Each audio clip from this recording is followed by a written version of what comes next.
Hello everyone, I'm Tracy Davis and I'm the Vice Principal for Further and Higher Education at London South East Colleges. I'd like to personally welcome you to this virtual open event and thank you for joining us to find out more about the courses that we have on offer. We're delighted that you're considering London South East Colleges for your education and training needs. I'd like to start with a brief introduction to the college, and then I'll hand over to our curriculum experts who'll tell you all about the courses we offer within this curriculum area. At London South East Colleges, we pride ourselves on being one unique college with sites across 8 different campuses within the London boroughs of Bromley, Bexley and Greenwich. We have over 1,000 different courses on offer, including vocational study programmes, traineeships and apprenticeships, adult and professional qualifications, and we have a range of higher education courses available within our university centre. With over 13,000 students at college, we have an extensive range of vocational courses through to degree level and professional qualifications. We have something to suit you, no matter what your age, interest or ambition. We also work with over 100 strategic employer partners to ensure our courses are relevant to today's job market. Having the right industry skills for employment has never been so important. The largest of London South East College's campuses is Bromley, which is located just 10 minutes by bus from Bromley Town Centre. Our main Greenwich campus is set on the border of Plumstead and Woolwich. We also have a construction skills campus in Kidbrooke, as well as an adult and community learning centre at Greenwich Park. We have 2 sites within Bexley, our Bexley campus and a specialist construction skills campus at Holly Hill. Located in the heart of the town, Orpington campus is home to our award-winning student-led BR6 restaurant and bakehouse. Our aim is to ensure that you achieve your career goals and fulfil your potential. We'll help you achieve this with our expert teaching staff, industry standard facilities and excellent employer links.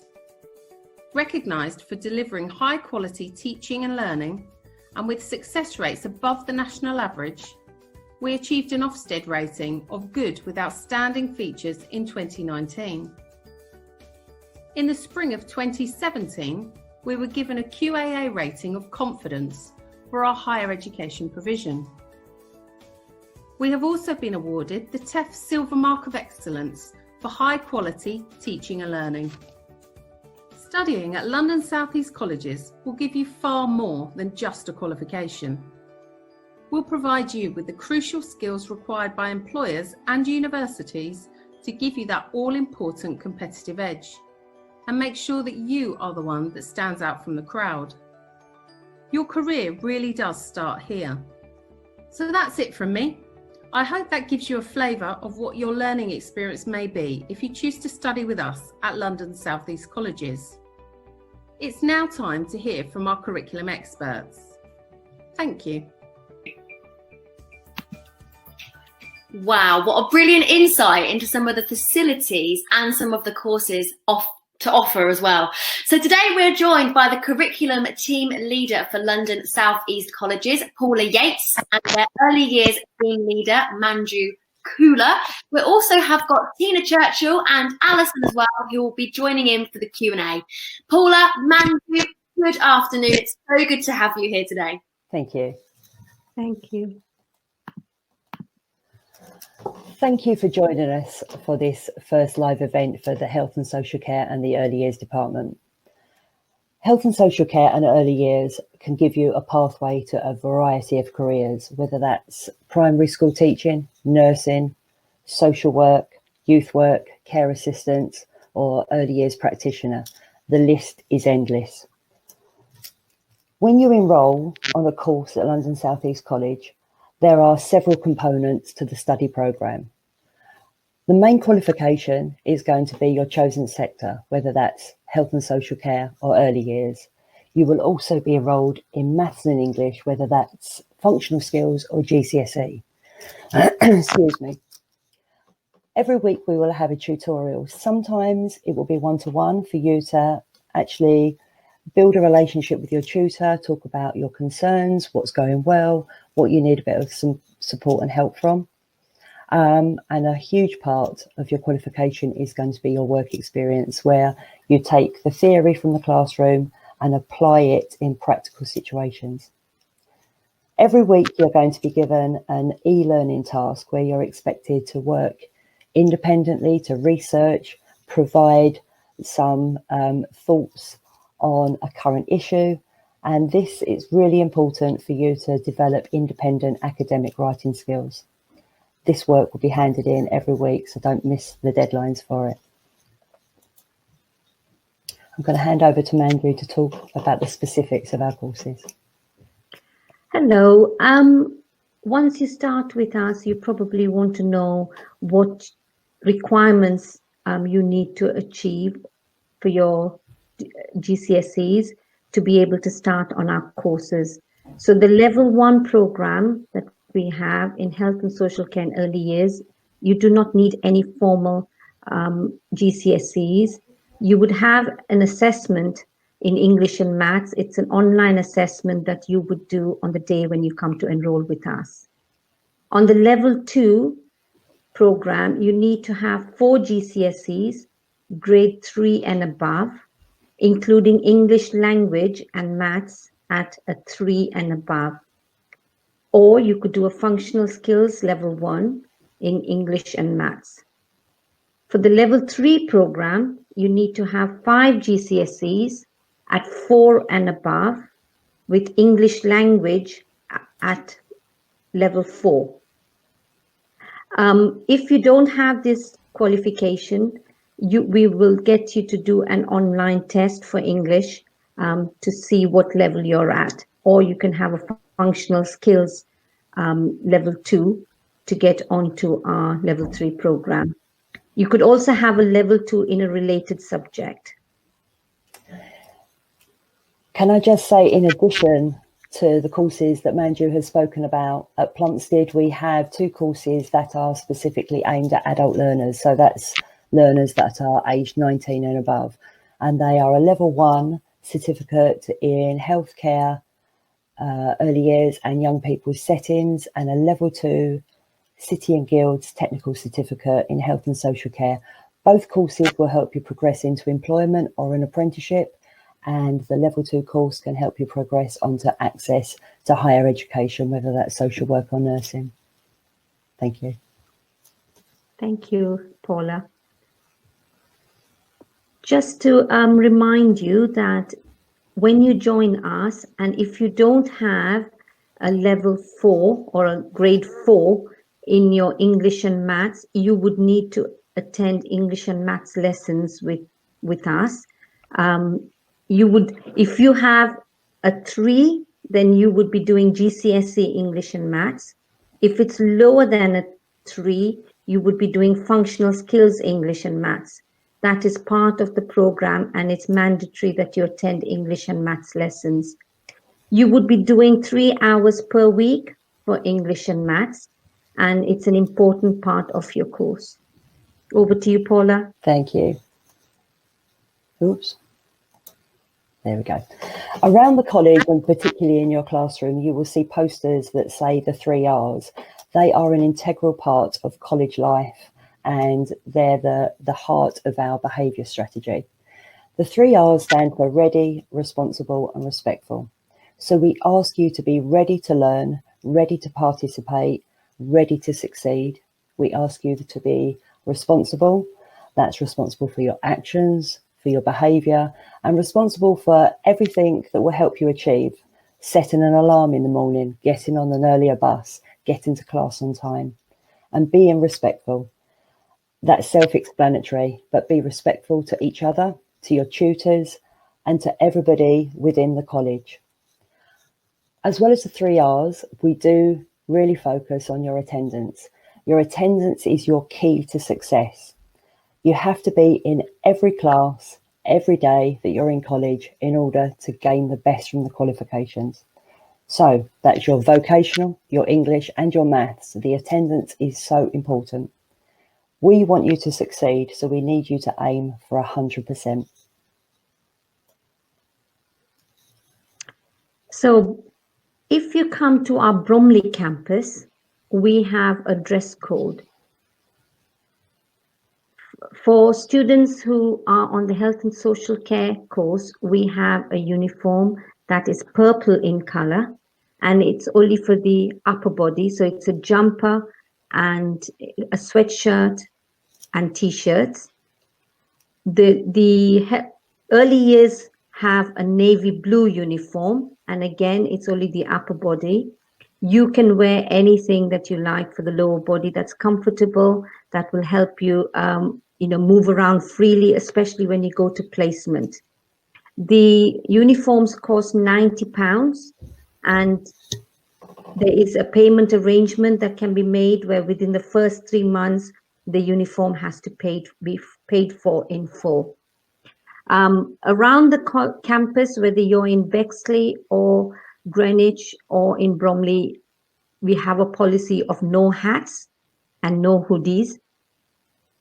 And we recommend that you do follow that because it's important for security and safety purposes.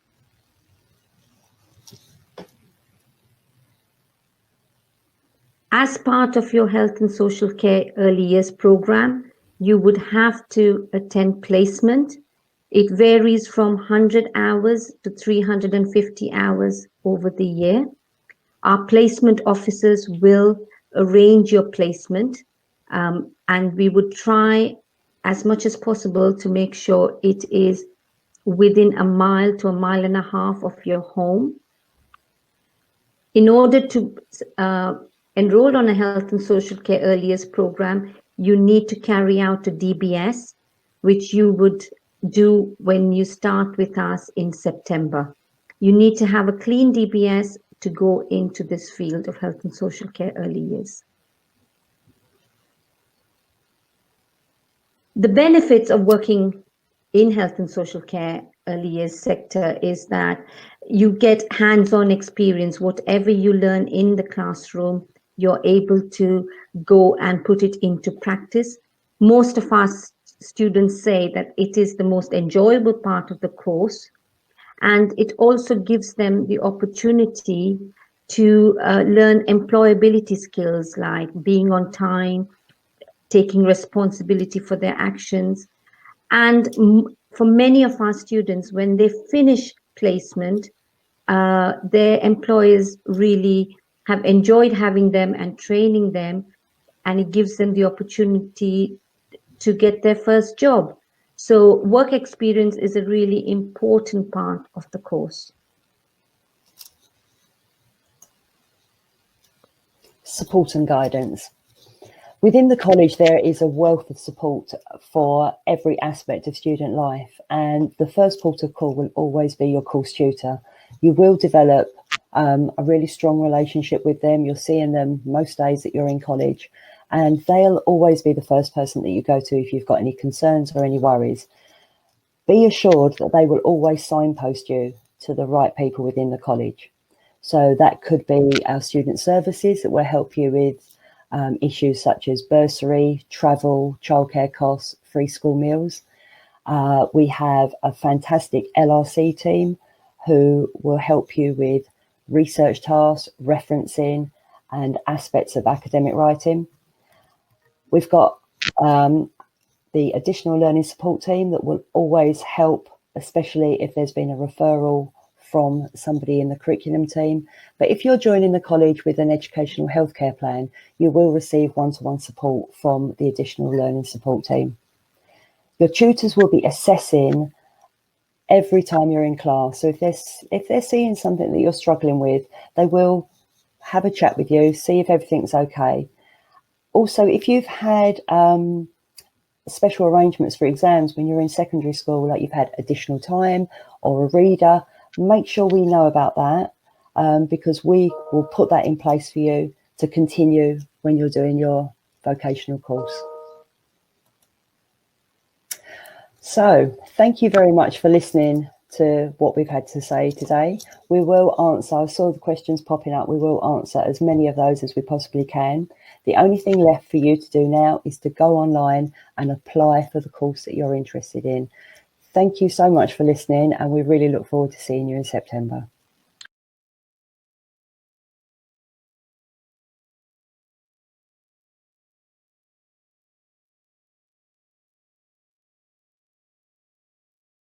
Now, and Paula and Manju are back here now to answer some of your questions that have been coming in, and we've got quite a few of them, which is absolutely brilliant.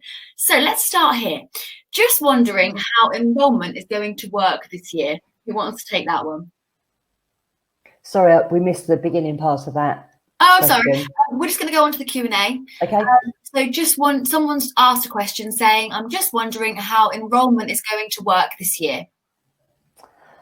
Okay, we're going to be getting more guidance on that later this week. Obviously, enrolment is not going to be as usual. Nothing since March has been usual. I guess I would say to anybody that was looking to enrol, just keep an eye on the website, because as soon as the information is there and there's clarification of just how we're going to do it, the information will be all over the website. So keep a very close eye on that.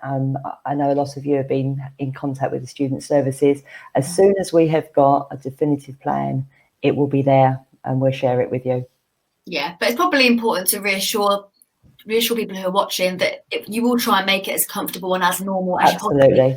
Absolutely. It's just that, enrolment is a very busy time. Usually there's a lot of people. It's very crowded. Obviously, even if the social distancing is down to a metre, we'd have to really regulate that. If we did have, it might be screens. I'm really not sure how we're going to do it, but it will be done as smoothly as possible. Brilliant. Thank you so much, Paula. Manju, is there anything you want to add to that? I would say the first thing is to make sure you complete the online application. And once that is in, then they would, our student services will be in touch with you. They will email you or they will call you to let you know. So even if you miss out on checking on the website, there will be contact made, because they will always respond to your application. Great, thank you so much. And this next question, I don't know who wants to take this one, but do you provide support for people who have learning difficulties and have no GCSEs? Yes, we do. We have a really efficient and active ALS team. So if you come in with an EHCP, then they would allocate a support worker to work with you in the class. If you do not have an EHCP plan, then they will assess your needs and then put support in place. It might be out of class support that you might get, but there will always be support put in place. If they might assess you for exam concessions. So there is always something available, and it would be the first thing to do once you start is to speak to your tutor. And if the young gentleman or lady is a bit shy to talk to the tutor because sometimes they don't want to disclose it, then parents are welcome to contact us, and we would try our best to try and support them, because at the end of the day, as soon as the learner is comfortable and confident, they will fly. Exactly. What if someone's had some support, maybe one-to-one help when they've been at secondary school, and they don't necessarily want that now they're going to college? Is that possible? We have had students in the past that have been allocated one-to-one support, and after a while they gained some confidence and independence, and they didn't feel that was something that they wanted. What we've done in those cases, if we've still had the learning support within the classroom, but maybe not so obviously sitting next to them or helping them. So they're there on hand should they be needed, but not necessarily. They sort of move away slightly to allow the student to fly, as it were. So again, it's discussions with parents, with the ALS team and the student. So it'd be on an individual basis how that would work. Brilliant, thank you. This next question, I didn't take health and social care in secondary school as one of my GCSE options. Would that be an issue in college? No, not all schools offer health and social care as a GCSE. I mean, more and more schools are, but no, it's more about the English and maths really. It's more about the grades with English and maths but you wouldn't be at a disadvantage if you'd studied if you hadn't studied health and social care at school. So no. Brilliant. That English and maths is obviously the most important thing. Absolutely, yeah. Are there any part-time? Sorry, Can I just say it's English language, not English literature. So you have to have, if you're going on to our level 3, it will have to be a 4 in English language. And if you're coming on to our level 2, it will be a 3 in English language. Brilliant. Are there any part-time or evening options for adults working in the day? Not at the moment. There's the curriculum offer for the new academic year isn't set in stone yet. At the moment, no, there's no evening courses. At Plumstead, we have run evening courses before. They've been short evening courses. So at the moment, no, there isn't. But that doesn't mean there won't be. It doesn't mean there won't be, no, at the moment, but just at the moment, there's no plans. So. What is the age range in class for level 3? If I'm 18, will I be learning with 16-year-olds? Yes, we have the age range. There are youngsters who are 16, 16 and above. But then we do have learners who are 20, 22. So we don't sort of, you're not penalized for your age. It is more according to whether you have the entry requirements. Mm-hmm. So an 18-year-old will be more than welcome and they'll be quite comfortable. Some of the students would have left school last year and maybe didn't quite get the GCSE, so they will have done a level 2. So as they're moving into the level 3, they're going to be sort of 17, 18. So as Manju says, there's a mixture. We have students that are in their 30s on the courses as well. So this next question is probably more of an individual case, which you might need to speak to them further, but I will ask it nonetheless. For the DBS check, will a charge of assault by beating a police officer affect this check? Will I fail? It depends. Did you say it was a charge or a caution? It's a charge, not caution. But what we would ask the person to do is come in, speak to our placement officers that do the DBS, disclose. We always recommend putting that disclosure onto the DBS form and then seeing what comes from it, whether, it depends how long ago it was, how old the person was, when it happened. If it was something that happened when they were a juvenile, when they're older, after 5 years, it'll be a spent conviction. So it is an individual case by case basis. Yeah, absolutely, yeah. But always disclose it. Always disclose it. Why is that important? Because it'll be found out anyway. So, and it's just always best if we're looking at putting somebody into work experience and they've been open and honest and said, I made a mistake. That's really sort of professional, taking responsibility. And a lot of settings would really appreciate that you've been honest. Always the best policy. Exactly, and you're more likely to it be okay if you are honest about it. Absolutely, yeah. How many hours in total is college for a week? Someone said here. You're in college for 3 days a week on the level 2 and the level 3. Well, on all 3 programs, level 1, 2, and 3, you're in college for 3 days a week. And you're timetabled from 9 to 5. Yeah. However, it can vary. Sometimes you might leave at 3 o'clock in the afternoon. You might come in at 9 and finish at 3. Sometimes you might come in at 11 and finish at 5. So the timetable varies, but you are technically in college for 3 days a week. And on the childcare level 2 and 3 programs, you are in placement for 2 days a week. On the health and social care, you're in placement on the level 2 and 3 for 1 day a week. And on the level 1s, you do 37 hours of placement, and that you can do it on 1 day or 2 days, whatever you choose to do. Yeah, so it does depend entirely on the course Yeah. that you choose to do, isn't it? Yes. Paul, anything to add for that one? No, across, because we are sort of the work experience is a really, really huge part of the courses, because you are going to be working with people. So across the campuses, our placement hours are the same, whether it's level 2 or level 3 or level 1. Once someone has chosen their course, they've applied for their course, how do they know they've been accepted onto that course? That it would be contact from the student services team. They're going to be in close contact. Once somebody has done the application, they will make sure that they're corresponding on a regular basis. So a lot will depend again on GCSEs, and none of us know how that's going to work this year. But GCSE Day is still planned for 25th of August, the usual GCSE Day. Just the way of grading is different this year. So if somebody has applied for a course and they may have applied for a level 3, if they don't get the GCSE grades that they wanted, that doesn't mean there's no longer a place. I always say to students when they're enrolling, there's a seat in this college with your name on. Which classroom that's going to be in is going to be down to you when you're doing your GCSE. So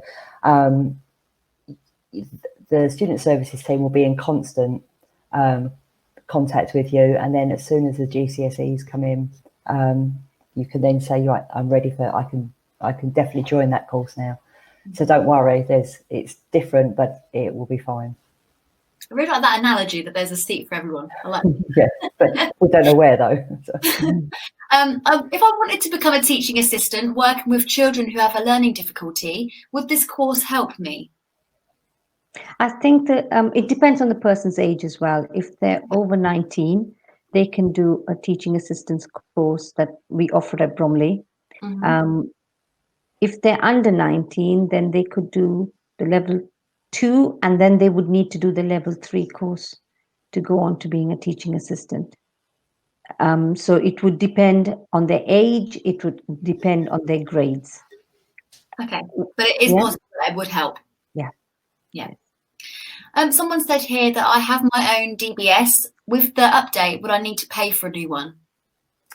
Not if you've got the update. If you've got the update, what happens is when we get in touch with the DBS, you're given a code which we enter, or the people doing the DBS course, they enter that code and then they can access everything. So no, if you've paid for the update service, then you don't have to pay for the DBS again. No. Someone else has Sorry, said, can I just jump in? Sorry, Hope, I keep butting in. No, Just wanted to make it clear that the first DBS that we do at college, the learner does not have to pay for it. It is paid for by college.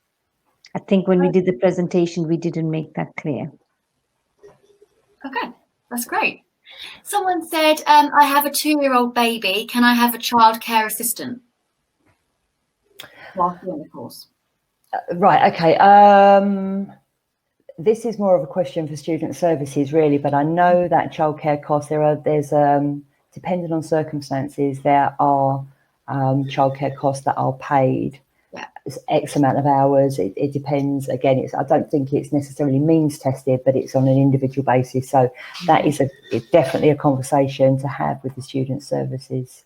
So if that individual emails Student Hub, that would be yes. Yeah. So if that individual is still here, if you want to get that question answered, it's probably better that you have a one-to-one conversation. Email studenthub@lsec.ac.uk. I will repeat that email address later on, but just in terms of that question or anything else that's more on a personal level. If I fail both English and maths, can I still take the course?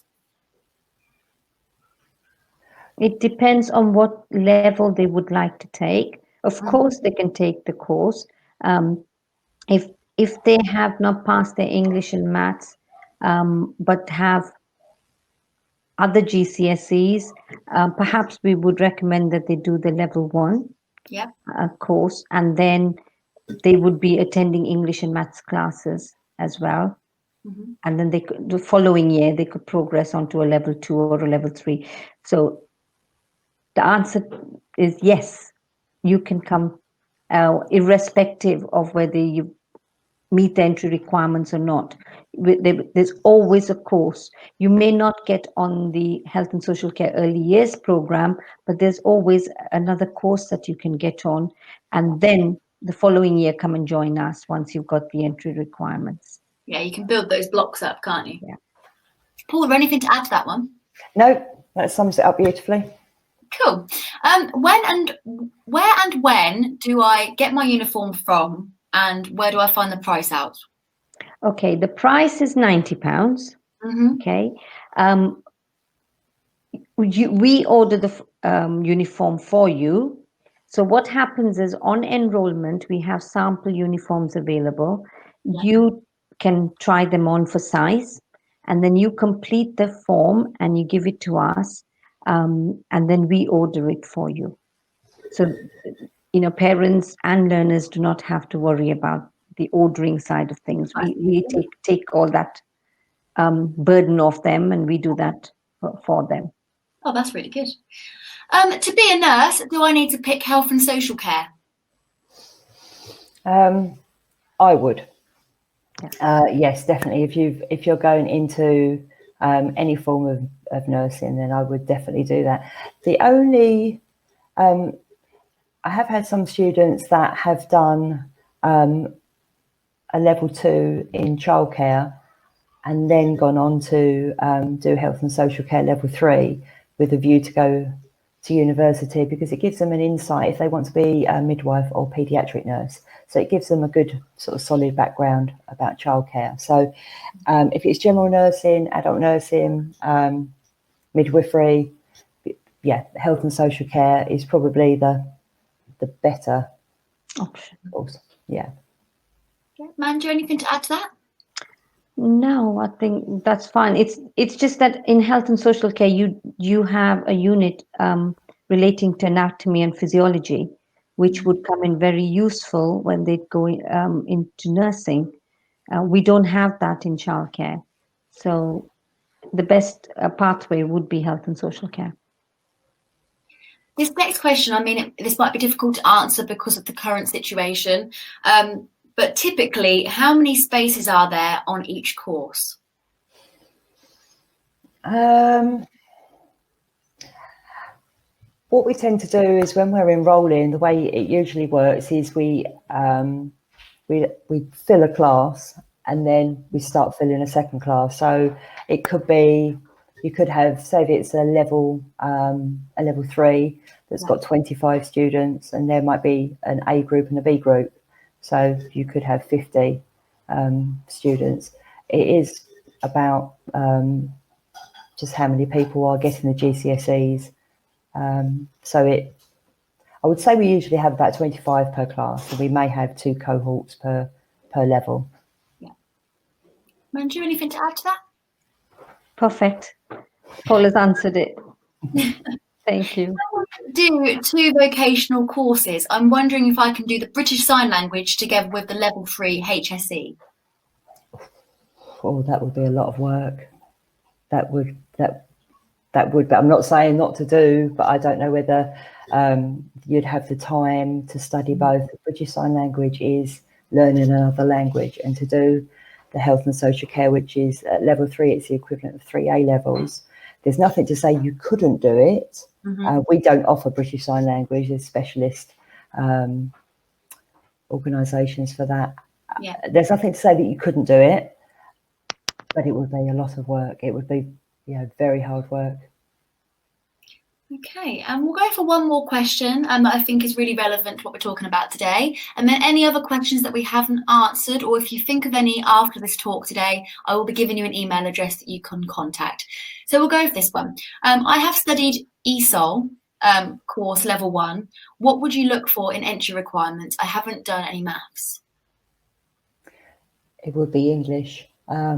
English is the real key one, because you're looking at the grammar and spelling and the understanding of words. So English would be, I wouldn't say more important, but to start, because the maths can be added at a later date. I mean, I would certainly want someone training as a nurse to have an understanding of maths if they were doing dosage and things, but the English is crucial. So that's what we'd be looking for, the English level. We would also, sorry, can I just add to that, that we would also get them to do an online test. We call it the BKSB. It's an online English test that they would sit so that we can get gauge their level of English, and it will be a fair way to understand where they're at. That's great. Paula and Manju, before we go, is there anything else you would like to add on today's session at all? No, just make sure you're doing that application, go online, apply, and any questions, email, and somebody will help you. So don't sit and think, oh, it's a stupid question or no one will answer. Just email and somebody will. Manju, anything you'd like to say? I would say that, because of the times we're in, people might be wondering whether they would get a good standard of education, or whether the courses will be run well. And I would say we do, whether it's going to be online or in classroom, we have the expertise to do that. So don't hang back and think, well, let me see whether it's going to work, because you'll just waste a year. So just enroll and go for it, and you will get, I think Health and Social Care Early Years at London South East Colleges, I think, is a very good program, and you will, you need to think of your future. Yeah. Brilliant. Well, thank you so much, both of you, Paula and Manju. It's been brilliant seeing your insight, and seeing our video from the other week was great as well. And thank you to everyone who sent in your questions. They were all really good. And if you have any more, if you would like to email the Student Hub at lsec.ac.uk, they can answer them for you.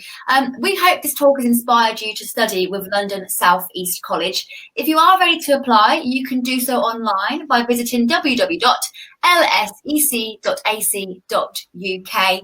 And again, I'll give you that Student Hub contact email in case you have any queries. That is studenthub@lsec.ac.uk. Thank you so much for watching this session today, and don't forget to tune in to some more of the London South East College's online open days taking place this week. Thank you everyone, and have a lovely day. Thank you. Thank you.